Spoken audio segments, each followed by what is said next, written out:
नमस्कार, सत श्री अकाल। आई होप सबके सब ठीक है। कोविड-19 का दौर चल रहा है, लॉकडाउन है कई जगह पे और कई लोगों की नौकरी जा चुकी है। मैं आशा करता हूँ सबको जल्दी से जल्दी नौकरी मिल जाए। जो नौकरी करते हैं, जिनका बिजनेस ठप हो चुका है, उनके लिए भी आशा करता हूँ कि उनका भी जल्दी से जल्दी बिजनेस अपनी पटरी पर आ जाए।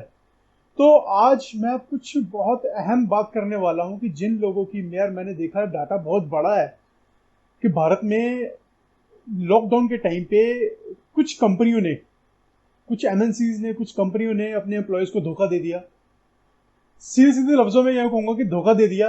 जिन्होंने इतने सालों उनके लिए काम किया और उन्होंने इतने थोड़े से कुछ समय के लिए, सिर्फ 1.5 से 2 महीने की बात कहूँ तो 1.5 से 2 महीने के टाइम के लिए उनको निकाल दिया। उनको लगा कि 1.5 से 2 महीने में कहीं ज्यादा नुकसान ना हो जाए, तो उन एम्प्लॉयज को फायर कर देते हैं।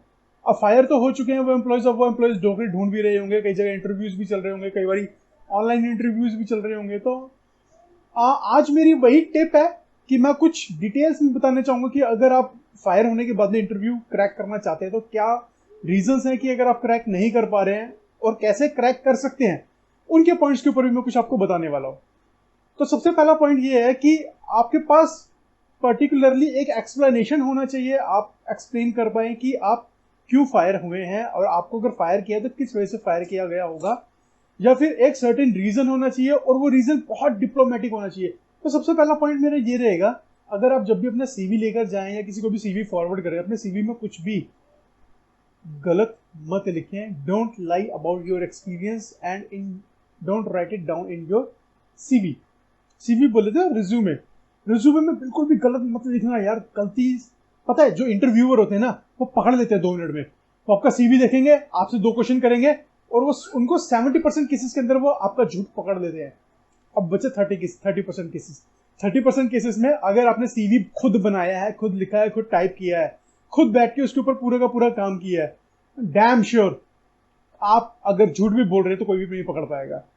तो अगर अपने सीवी के ऊपर सर्टेनली आप, मेरी तरफ से यही रहेगा कि प्रोग्रेस, अपने सीवी के ऊपर प्रोग्रेस करें अपनी तरफ से, उसको खुद बनाएं, खुद डिजाइन करें, खुद अपने जॉब प्रोफाइल के बारे में वहां पे एक्सप्लेन करें, प्रैक्टिस करें कि अगर आपसे घुमा फिरा कर भी क्वेश्चन पूछा जाए कि आपको फायर करने का रीजन क्या था, तो डिप्लोमेटिक वे में आंसर देने की पूरी पूरी कोशिश करें। कि लाइक अगर आपसे पूछा जाता है कि आप क्या रीजन था फायर होने का, आप गलती से कहीं बोल देते हैं यार लास्ट एम्प्लॉयर ने क्या किया था कि मुझे बहुत ज्यादा काम दे दिया, बहुत ज्यादा काम देने की वजह से मैं उसको हैंडल नहीं कर पाया, तो इस वजह से मैं बहुत ज्यादा मेंटली डिप्रेस हो गया था, इतना ज्यादा मेरे पास वर्कलोड आ गया तो मैं कर नहीं पा रहा था, तो इस वजह से मेरे को छोड़ना पड़ा। That's not a correct answer. इस आंसर को चेंज करते हैं, घुमा फिरा कर बताते हैं। अब इसी इसी आंसर को मैं घुमा फिरा कर बता सकता हूँ कि यार मेरे लास्ट एम्प्लॉयर से क्या हुआ था कि मेरा कलीग था, हम दोनों एक ही डिपार्टमेंट में काम करते थे। उस कलीग ने अचानक से ही नौकरी छोड़ दी किसी इमरजेंसी की वजह से, पर्सनल रीजन की वजह से। तो उसका सारा वर्कलोड मुझ पर आ गया था, तो इसकी वजह से मैं सारा का सारा काम अपने बॉस ने, मेरे बॉस ने मुझे सारा वर्कलोड उसका दे दिया था। तो उसके बाद से मैं उसका काम कर रहा था और मैं काफी हैंडल भी कर रहा था, पूरी कोशिश कर रहा था अपनी तरफ से निभाने के लिए। और इसी उसका वर्कलोड संभालते संभालते मुझे क्या हुआ कि मैंने देखा कि मैं काफी अपने अंदर इंप्रूवमेंट लेकर आ रहा हूँ। मैंने टाइम मैनेजमेंट भी सीख लिया वहां पर, और अगर अननेसेसरी प्रेशर भी कभी आता तो उसके लिए भी मैं हमेशा के लिए तैयार हो चुका हूं।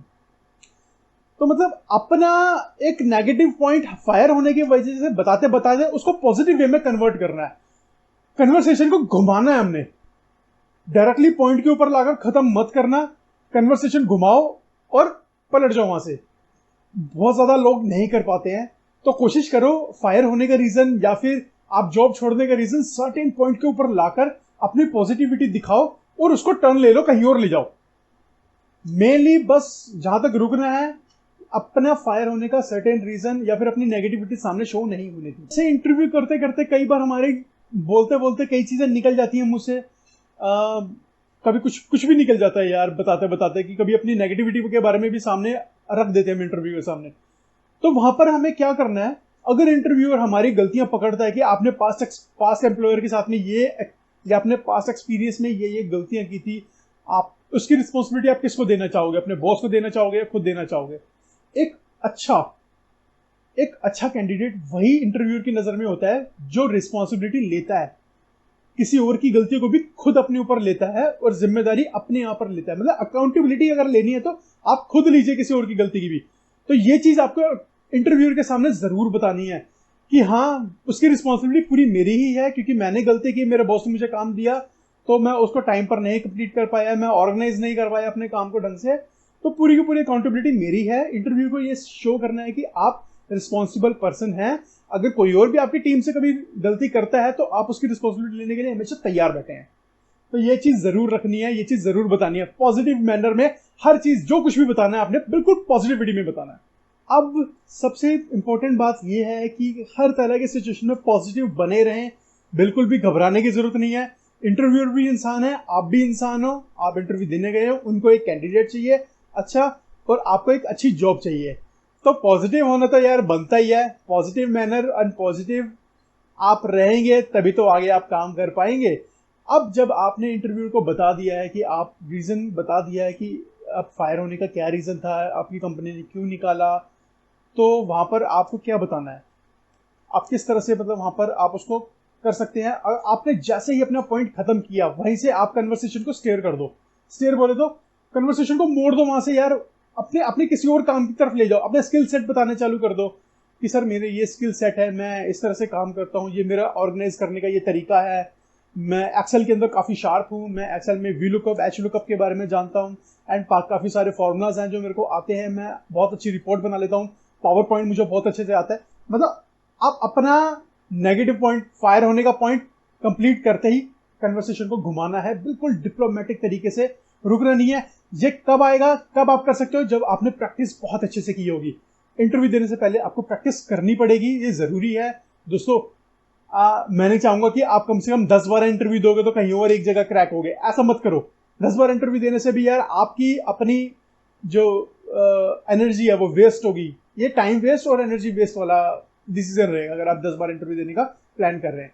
1-2 इंटरव्यू दो, अच्छी एमएनसी में दो, जहां पर आपका सपना है काम करने का, वहां जाके इंटरव्यूज दो, अपने कन्वर्सेशन को पॉजिटिव मैनर में स्टीयर करो और अपनी स्किल सेट बताने की कोशिश करो साथ साथ। वहीं के वहीं अपना एक्सपीरियंस शेयर करें कि वहां पे मेरा इस तरह से एक्सपीरियंस था, and experience should be positive दोस्तों। पॉजिटिव रखना एक्सपीरियंस को, एक्सपीरियंस के अंदर कभी भी नेगेटिव मत बताना कि लास्ट एम्प्लॉयर के साथ मैंने, लास्ट एम्प्लॉयर में ये कमियां थी, वो कमियां थी, वहां के कितने कई बार पॉलिटिक्स के बारे में हम बात करना चालू करते थे, वो चीज बिल्कुल मत करना यार, बहुत नेगेटिव इंप्रेशन आता है इंटरव्यू के ऊपर। जो भी आपके सामने वीपी है, डायरेक्टर है, interview anyone can be the interviewer, वो डायरेक्टर भी हो सकता है वहां का, ठीक है, एंड वहां पे एचआर हेड हो सकता है, वीपी हो सकता है, कोई भी हो सकता है इंटरव्यू यार, हो सकता है मालिक हो वहां का, सीईओ। यार दोस्तों बहुत बड़ी चीज है, बहुत इंपॉर्टेंट पॉइंट है ये, इसको बिल्कुल भी मिस मत करना। अपनी वर्थ को समझो, नो योर वर्थ बड़ी। अपनी वर्थ अगर आप आज नहीं समझेंगे ना, कल आने वाला दिन आपके लिए बहुत मुश्किल हो जाएगा। अगर आपने कहीं इंटरव्यू दिया है, किसी कंपनी में दिया है, उसने देखा आपके स्किल सेट जाने, आपका इंटरव्यू लिया, उसने आपको पूरा पूरा छान लिया, आप शायद अपने आप को ऑब्जर्व ना कर पाओ, आप अपने आप को अच्छी तरह ना जानते हो, बट जो सामने इंटरव्यू लेने वाला है ना, वो आपकी वर्थ 4-5 क्वेश्चन करने पर ही आपकी पूरी की पूरी वर्थ जान सकता है। आपसे जिस तरह से सवाल निकलवा रहा है, समझ लो उसको बहुत अच्छा कैंडिडेट मिलने वाला है। जहां आती है सैलरी नेगोशिएशन की बात, वो आपको कम सैलरी ऑफर करेगा, जहां पर आप लास्ट एम्प्लॉयर के साथ में आप काम कर रहे थे, वहां पर जो सैलरी थी उससे कम सैलरी ऑफर करेगा और बताएगा कि मैं आपको इस सैलरी पे रखूंगा क्योंकि अभी आपके पास जॉब नहीं है और आपको, आपके पास आपकी क्वालिटी इसको कम गिनाएगा और आपको हायर करने की कोशिश करेगा। अपनी वर्थ को पहचानो, कम सैलरी पे और निचली पोस्ट के ऊपर तो जाना भी मत गलती से, ठीक है। एक महीना एक्स्ट्रा और रुक जाना और 10 जगह इंटरव्यू दे देना इसके मुकाबले, ठीक है, बट कम सैलरी पे और अपनी जिस पोस्ट पे भी आप काम कर रहे हो उससे नीचे जाने का मतलब ही नहीं बनता। अपनी वर्थ को पहचानो। अपनी वर्थ अगर आज नहीं आपने पहचानी ना, अगर आपने वो कंपनी ज्वाइन कर ली कम सैलरी पे कि आपके पास नौकरी नहीं है, अब घर चलाना है बच्चे, या ये नौकरी ज्वाइन कर ली, कसम से कह रहा हूं आप अंदर ही अंदर घुट घुट के मरते रहोगे। घुट घुट कर मरने से अच्छा है 1 महीना और खाली बैठ जाओ, बट अच्छी कंपनी में अंदर अच्छे ओहदे पर जाओ, एक अच्छी पोजीशन जहां आपकी रिस्पेक्ट हो, जहां आप खुद की सेल्फ रिस्पेक्ट करें, ऐसी पोजीशन में जाना और ऐसी कंपनी ज्वाइन करना। और जो कंपनी आपको कम पैसे में रखने की कोशिश कर रही है ना, समझ लेना वो कंपनी आपका बहुत भरपूर फायदा उठाने वाली है। क्या आप इतने कम पैसों में बिक जाओगे क्या? मैं नहीं मानता कि आप इतने कम पैसों में बिकने वाले हैं यार। और यार सबसे बड़ी बात, एक बात बताऊं, अपने आप को ना कंपेयर मत करा करो दूसरों के साथ में, आप कंपैरिजन बहुत लेते हो। उसकी सैलरी इतनी ज़्यादा है, उसकी सैलरी इतनी कम है, मैं उससे ये हूँ, मैं उससे वो हूँ, वो मेरे से ज़्यादा आगे बढ़ गया। अगर आप नहीं बढ़ पा रहे हो ना तो उसमें आप ही की कमी है। बताया था ना भी, टेक अकाउंटेबिलिटी, टेक रिस्पॉन्सिबिलिटी। अगर आप अपनी लाइफ में आगे नहीं बढ़ पा रहे तो उसकी गलती आप ही है, आप इसके उसमें सबसे बड़े भागीदार हो अपनी गलती के अंदर। अपनी गलती की, अपने डी ग्रोथ के अंदर भी आप ही आप खुद भागीदार हो, उसके जिम्मेदार आप हो। रिस्पॉन्सिबिलिटी लो, बढ़ो, सीखो, नए स्किल सेट सीखो और आगे बढ़ो, बढ़ने की कोशिश करो। पीछे रहकर कुछ नहीं होगा। और जब भी इंटरव्यू देने जाओ ना, ये मत सोचना कि यार मुझे डर लग रहा है, यार मैं कैसे कर इंटरव्यू को क्रैक करूंगा, मैं घबरा जाऊंगा, वो मेरा इंटरव्यू लेगा तो क्या होगा, क्या क्या उसने पूछा। किसी और कैंडिडेट से पूछने की जरूरत नहीं है कि उसने आप अंदर जाके आपने क्या उसने क्या पूछा, कैसे नहीं पूछा। आग आपने जो काम डेली किया है ना, वही काम अगर वो करने को आपके सामने कह देगा तो उठकर खड़े होकर करना चालू कर दो, जैसे आप डेली काम करते हो। और जब भी इंटरव्यू करने के लिए घुसो ना अंदर, तो ये सोच के चखना कि मेरा आज रिजेक्शन होने वाला है। जो अपना एटीट्यूड रखता हूं ना अपना काम करते वक्त, वही सेम एटीट्यूड लेकर मैं उस बंदे के सामने अपना इंटरव्यू दूंगा। कभी भी कह रहा हूं, कभी भी रिजेक्ट नहीं होगा अपने इंटरव्यू के अंदर। शर्त लगा के ले लेना, ये मेरा वादा है। बस ये सोच के जानना कि मैं आज रिजेक्ट होने वाला हूं और अपना पूरा एटीट्यूड रखूंगा सामने, जो मैं अपना डेली काम करते हुए दिखाता हूं, जो सबको दिखाता हूं, अपने बॉस को दिखाता हूं कि ये मेरा काम है, ऐसे करता हूं मैं काम। बैड एटीट्यूड बाहर का दरवाजा, गुड एटीट्यूड अंदर। प्रोफेशनल एटीट्यूड जो होना चाहिए एक इंसान के अंदर, वही सेम एटीट्यूड लेकर बात करना, हंसकर बात करना, इंग्लिश में बात करना। अपनी कम्युनिकेशन स्किल्स अगर सुधारनी है तो इंग्लिश के अंदर थोड़े से और इंप्रूव कर लो। इंटरव्यू देते टाइम स्टार्ट इंग्लिश से ही करो। रिजेक्शन से घबराना नहीं है, रिजेक्ट हो भी गए ना और जगह जाएंगे इंटरव्यू देने के लिए, घबराएंगे नहीं हम। घबराते वो लोग हैं जिनकी हड्डियों में पानी भरा होता है। ठीक है, तो घबराने का मतलब तो बिल्कुल भी नहीं बनता। अगर आपको इंटरव्यूअर ने कुछ आपकी गलती पकड़ी है, बताई है, ठीक है, ओके, डन, खत्म कर दो। आर्ग्यूमेंट नहीं करनी है। हम इंटरव्यू देने आए हैं, मुझे जॉब चाहिए, मैं इंटरव्यू के साथ मैं लड़ने नहीं आया हूं। अगर वो आपके पर्सनलाइज क्वेश्चन या फिर आपके ऊपर पर्सनली कमेंट करता है, रिज्यूम लो, खींचो और चले जाओ वहां से। इतना एटीट्यूड अपने अंदर जरूर रखो, ठीक है। घबराने की जरूरत नहीं है, इंटरव्यू देने आए हो, आपको जॉब चाहिए, उसको मैन पावर चाहिए। उसके पास मैन पावर नहीं है, उसको जॉब देनी है। और आपको जॉब चाहिए, आप अपनी सेल्फ रिस्पेक्ट के साथ काम करेंगे। अपनी सेल्फ रिस्पेक्ट को डैमेज मत होने देना। बस जब भी आप अपना लास्ट एम्प्लॉयर छोड़े, बहुत अच्छे उनसे रिलेशन बनाकर ही जाएं। बिल्कुल भी लड़ाई करके मत जाएं। अगर आपको कंपनी ने फायर भी कर दिया तब भी लड़ाई मत करें। उनसे बोले कि अब मुझे आपसे रेफरेंस चाहिए, अब आप ही मुझे नौकरी दिलवाओगे, मैनेजमेंट ने तो मुझे मना कर दिया, अब मेरी नौकरी आप लगवाओगे। अगर आप नहीं लगवाओगे तो फिर मेरा आपके साथ इतने साल काम करने का कोई फायदा नहीं हुआ। कुछ मतलब यार प्यार भरी बातें करके जाओ, उनसे मिलो वर्तो, कहो कि मुझे आपके साथ बहुत काम करके अच्छा लगा, ठीक है, हमारे बीच में जो रहा वो रहा, वो यहीं तक था। यहाँ इस गेट से बाहर जाने के बाद में हम दोनों एक दोस्त हैं, दोस्त की तरह रह सकते हैं। इस तरह की बातें हर एक अगर किसी कलीग के साथ में आपकी कभी आर्ग्यूमेंट हुए हैं तो उस सब बातों को खत्म करके जाए। और कोशिश करें जहाँ पे भी, अगर आप नेक्स्ट जहाँ पर हम इंटरव्यू दे रहे हैं वहां पर अगर एम्प्लॉयर चेक आ रहा है, एम्प्लॉयर चेक में आप बहुत ट्रस्टेड अपने मैनेजर का या फिर ट्रस्टेड कलीग का ही रेफरेंस दें, जिसपे आपको पूरा भरोसा है कि हाँ ये आपका पॉजिटिव रेफरेंस ही देगा। ठीक है, इस चीज का पूरा ध्यान रखना है। रेफरेंस चेक के टाइम पे आप जब भी नंबर दें तो अपने ट्रस्टेड कलीग्स का या फिर ट्रस्टेड मैनेजर का ही नंबर दें जिनको आप रिपोर्ट करते हैं। अब वो बहुत अच्छी बात बताऊंगा मैं आपको कि जब भी आप इंटरव्यू दे रहे हो ना, अगर वो पूछता है कि आपका पिछले एम्प्लॉयर के साथ में एक्सपीरियंस कैसा रहा था, उनको ब्लेम मत करना यार, सिर्फ पॉजिटिव बातें लेके चलना, नेगेटिव वहीं तक उस एम्प्लॉयर तक छोड़ देना।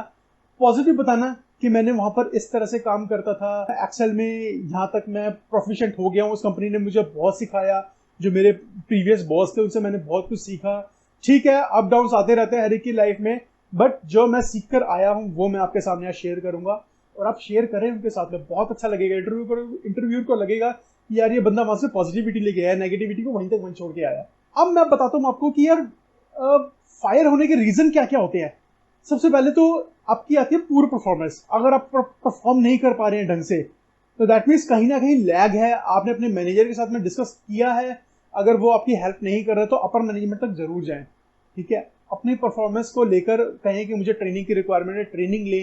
अगर आपको लगता है कि परफॉर्मेंस में आपको कोई सपोर्ट नहीं कर रहा, आपका रिपोर्टिंग मैनेजर आपको सपोर्ट नहीं करता या करती है, तो आप उसको अपर मैनेजमेंट में जाके एक बार उसको एस्केलेट जरूर करें उस मैटर को कि आपको फायर करने से पहले पहले आप उनके पास जाकर अपना मैटर को एस्केलेट जरूर करें कि आपको ये सपोर्ट नहीं मिलता है, इस तरह से सपोर्ट नहीं मिल रहा है, जो भी आपको सपोर्ट चाहिए वहां पर उनको एक बार जाकर जरूर बोले। अब बार बार छुट्टियां लेना भी यार अच्छी बात तो नहीं होती।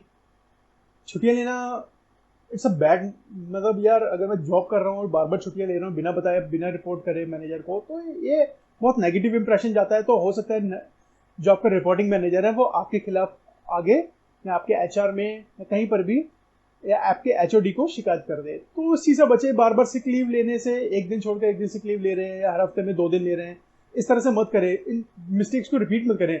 अगर आप बीमार हो एक बारी में 6-7 दिन छुट्टी ले लें, रिपोर्टिंग मैनेजर से बात करें, मैनेजमेंट से बात करें, एक बारी में छुट्टी ले लें, आप बिल्कुल रिकवर हो जाए, रिकवर होकर फिर आके काम करना स्टार्ट करें। तो बार बार छुट्टी लेने से भी बचें।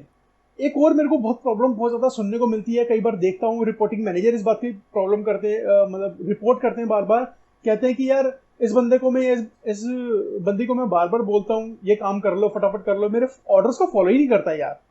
तो अपने बॉस के ऑर्डर्स को फॉलो करो। ठीक है आपकी उनके साथ बनती नहीं है, बट काम के टाइम पे सिर्फ काम करो यार। पर्सनल रिवेंज बाहर रखें यार, इस चीज को हटा के रखें। काम के अंदर पर्सनल रिवेंज नहीं होना चाहिए। ठीक है उसकी जुबान कड़वी है, ठीक है कड़वा बोलता है, बट कहीं ना कहीं आपके भले के लिए बोल रहा है यार वो। तो उस चीज को समझे, काम को कभी भी डिले मत करे। पर्सनल रिवेंज वो चीज अलग है। प्रोफेशनल काम में जब भी आप प्रोफेशनली काम कर रहे हैं तो उस चीज को हटा दें वहां से और बिल्कुल प्रोफेशनल वे में अपना काम पूरा का पूरा कंप्लीट रखें। कभी भी रिपोर्टिंग मैनेजर को आपके खिलाफ कोई सबूत नहीं मिलना चाहिए कि वो आपके खिलाफ आगे जाके मैनेजमेंट को रिपोर्ट करे कि ये बंदा काम भी नहीं करता है, मेरी बात तो सुनता नहीं है और काम भी नहीं करता साहब ने। एक और चीज देखिए यार कि लोग छोड़ तो देते अपनी नौकरी या फिर अपने बॉस की वजह से या फिर मैनेजमेंट की वजह से, उनकी शिकायत करते सोशल मीडिया तक ले जाते हैं यार। सोशल मीडिया क्यों? दिक्कत मेरे को मैनेजमेंट से है, ठीक है रिपोर्ट मैं कर दो, सोशल मीडिया में सबके सामने एस्केलेट कर रहा हूं यार। It's a bad thing, it's a बहुत नेगेटिव इंप्रेशन जाएगा हर जगह।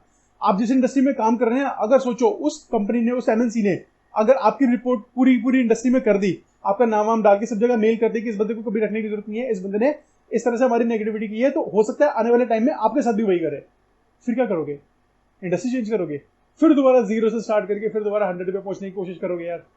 फिर बहुत सारे स्टेप्स मिलेंगे, फिर बहुत सारी ऑब्स्टिकल्स आएंगे बीच में, परेशान होंगे, ये बंदा परेशान कर रहा है, फिर कहोगे यहाँ पे भी पॉलिटिक्स है, वहां पे भी पॉलिटिक्स है। पॉलिटिक्स हर जगह है दोस्त, डिपेंड करता है आप उसको किस तरह से टैकल करते हैं। तो कभी भी सोशल मीडिया तक जरूर ना, बिल्कुल भी ना लेके जाए। अगर आपको किसी के साथ डिस्कस करना भी है तो अपने ट्रस्टेड एम्प्लॉय के साथ में, सॉरी अपने ट्रस्टेड कलीग के साथ में डिस्कस करें, बैठकर आराम से डिस्कस करें, उससे पूछे कि यार ये इस तरह से कर रहे हैं यार, कैसे करूं मैं, ये इस एम्प्लॉयर से मैं फ्रस्ट्रेटेड हो चुका हूं तो मैं छोड़ना चाहता हूं। बट किसी के साथ में यार बिल्कुल जैसे कहते हैं ना बैक पिचिंग करते हैं, तो वो चीज मत करें यार। पीछे से कभी भी किसी के साथ में कोई भी उलझुल बातें करने से बचे। मैं तो यही कहूंगा, आपकी नौकरी जाने के चांसेस और ज्यादा बढ़ जाएंगे इसमें, तो फायर होने के चांसेस इंक्रीज हो जाते हैं। तो इन चीजों से भी बचे। और सोशल मीडिया पर तो खासकर यार फेसबुक पर या फिर इंस्टाग्राम पर जैसे लेके चले जाते हैं इन बातों को, उन चीजों को तो बिल्कुल भी मत करें यार। बहुत बुरा, बहुत नेगेटिव इंप्रेशन जाता है, ये चीज बिल्कुल भी ना करें। अब जब बात आ गई है कि आप फायर हो चुके हैं और नेक्स्ट एम्प्लॉयर पूछ रहा है कि रीजन क्या है आपके फायर होने का, तो कैसे आंसर करोगे? मेरे पास 3 आंसर है, बहुत यूजुअली कॉमन आंसर है जिनको आप दे सकते हो और बहुत डिप्लोमेटिक आंसर है। आंसर नंबर 1, सर मैम हमारी जो लास्ट कंपनी है एम्प्लॉयर ने XX बोले तो what ever the number like 20 employees have, वो खो चुके हैं अपनी तरफ से। उनके पास अब उन्हीं 20 एम्प्लॉयर्स में से अपनी कॉस्ट कटिंग बचा रहे थे, तो उन्हीं में से एक अनलकी मैं भी था, तो मेरा भी नंबर आ गया सर, इसी वजह से मेरे को भी जाना पड़ा वहां से रेजिग्नेशन देकर। आंसर नंबर 2, सर हमारे जो न्यू मैनेजर जो आए उन्होंने कंपनी पॉलिसी से हटकर अपने हमारे काम को या हमें डिफरेंट लोकेशन पे डिफरेंट डायरेक्शन में लेके जाने की कोशिश कर रहे थे, जो कि कंपनी भी बर्दाश्त नहीं कर रही थी। बार बार उनके ऊपर भी बात आ रही थी और हमारे ऊपर भी बात आ रही थी। इस वजह से हम जॉब को सर्च करना स्टार्ट किया है, क्योंकि management is not taking any action for them. तो यहाँ पर आपको थोड़ा सा एक्सप्लेनेशन ज़्यादा अच्छा देना पड़ेगा कि क्यों, क्या रीज़न थे। तो रीज़न बिल्कुल ओपनली आप दे सकते हैं, क्या रीज़न थे, क्या एक्शंस उन्होंने ऐसे लिए कि जिसकी वजह से कंपनी को नुकसान हो रहा था और आपको भी कहीं ना कहीं, आपका भी करियर कहीं ना कहीं इसमें हैम्पर होने के चांसेस इंक्रीज हो गए थे। तो इस बारे में खुलकर आप बोल सकते हैं, बिल्कुल बिना डरे बताएं और सच बोले। जैसे मैंने पहले ही बताया था, अपने बारे में जब भी एक्सप्लेन करें तो सच बोलना है, झूठ बिल्कुल भी नहीं बोलना है। वो बातों बातों में कहीं ना कहीं निकल जाता है, झूठ हमेशा कभी भी सच नहीं बनता यार, तो वो कहीं ना कहीं अपने जुबान से निकल ही जाता है। एंड अब तीसरा आंसर ये भी हो सकता है कि न्यू डायरेक्टर आए हैं तो सर वो पूरा का पूरा अपना अपना पुराना स्टाफ लेकर आ रहे हैं, तो जिसकी वजह से हमारे ऊपर भी काफ़ी ज़्यादा प्रेशराइज हो रहा है काम करने का, काम रोकने का, तो फिर हमें उतनी ज़्यादा रिस्पेक्ट नहीं मिल रही है, उतनी ज़्यादा अप्रोच नहीं हो रहा है कि जिसकी वजह से हम वहाँ पर काम कर पाए, या हमें बार बार बोला जाता है नौकरी से निकालने की, बार बार हमें धमकी दी जाती है, या बोल सकते हैं कि हमें बार बार बोला जाता है कि अगर तुमसे काम नहीं होता तो रिजाइन दे दो, बार बार सर इस तरह की हम बेइज्जती हम बार बार नहीं सह सकते हैं। तो हमारी भी अपनी कुछ हम जॉब करने आए हैं तो कुछ सेल्फ रिस्पेक्ट के साथ भी जॉब करने आए हैं। ऑब्वियसली के साथ साथ सर सेल्फ रिस्पेक्ट की मैं बात करूँ तो यहाँ पर हम जो मेरा काम करने का तरीका था वहाँ पर तो मैं इस तरह से काम करता था, जब कभी हमारे कंपनी के ऊपर कुछ बात आई है तो हमने वहाँ पर पूरे कंपनी के साथ भी दिया है, सपोर्ट भी किया है। इस तरह के पॉजिटिविटी करते करते उस बात को घुमा सकते हैं। घुमाना यार ये डायरेक्शन आपको देनी ही है, एंड तो इससे डरना नहीं है। डिप्लोमेटिक वे में, जैसे मैंने बताया ना, पॉजिटिव मैनर के अंदर अपनी बात को घुमाकर लेके जाना है, डिप्लोमेटिक वे में करना ही करना है, बट पॉजिटिविटी होनी चाहिए उसके अंदर। बस दोस्तों इतना ही है, और जाते जाते मैं इतनी ही बात कहूंगा, अपनी वर्थ को पहचानो। बिल्कुल भी यार कम सैलरी पे और निचले ओहदे पे बोले तो जिस पोजीशन पे भी आप काम कर रहे हो, जो आपके पास अभी पोजीशन है उससे नीचे काम बिल्कुल नहीं करना है। मना कर दो यार, 1 महीना और खाली बैठ जाओ, 10 जगह और इंटरव्यू देके आ जाओ, ठीक है, बट जो अंदर आपके दिल में लगा रहेगा ना वो आप निकाल नहीं पाओगे। इस बात को याद रखना मेरी, अपनी वर्थ को पहचानना, कम सैलरी पे कभी काम मत करना, और उस खासकर उस एम्प्लॉयर के पास तो बिल्कुल भी काम मत करना जो आपको कम सैलरी पे हायर करने की कोशिश कर रहा हो, क्योंकि वो आपका भरपूर फायदा उठाने वाला है। सो दोस्तों आई होप आप सबको मेरी वीडियो अच्छी लगी होगी, तो लाइक का बटन जरूर दबा देना, और सब्सक्राइब करे बगैर तो जाना भी मत। सब्सक्राइब करने के बाद में जो बेल वाला आइकन आएगा उसके ऊपर तो टिंग करके जरूर दबा देना, ठीक है। एंड लाइक और शेयर जरूर करना जिनको अभी जरूरत है, जिनकी अभी नौकरी जा चुकी है।